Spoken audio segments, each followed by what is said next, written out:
Saturday, March the 8th, 1986. Weather dry, sunny. I wish I could express my great feelings and phases in more depth in this diary.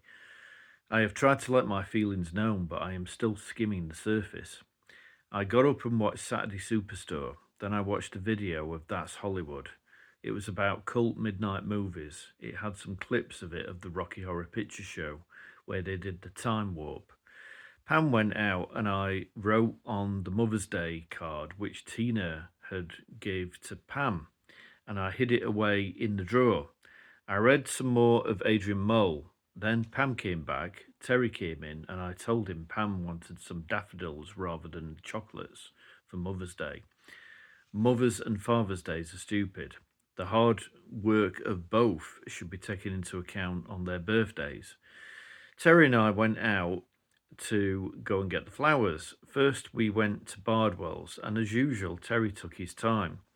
I listened in the car park to this version of Living Doll with Cliff Richard, with additional material from Viv, Rick, Mike, and Neil. It was for charity. Terry came out after talking to a couple of blokes. I realised it was old Trevor with a bald patch. Then we went to Newfield Green shops. The flowers were 60 pence. I had £1.40 change and used the £2 Mick gave me. We went to the shop. We were cancelling 2000 AD and getting it from Healy Green. I thought Mother's Day meant for all mothers, not from son or daughter to mother. Well, it is from son and daughters, I know that, but you know what I mean. I had some soup. I watched a bit more of That's Hollywood, switched it off, then Terry watched a bit.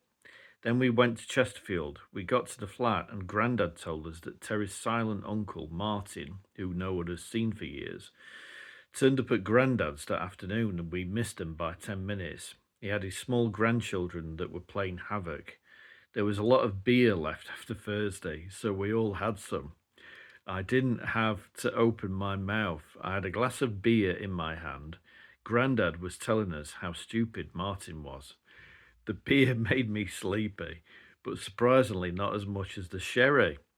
Grandma was in the obituaries section of the Derbyshire Times. This time I noticed it was even more empty without Ev. Took the Derbyshire Times home. Grandma's photo was in it. Did the Rocky Horror Show on the computer again. We watched the clips of the Rocky Horror Show. I talked a lot tonight. I am worried because, quote, empty vessels make most noise, unquote.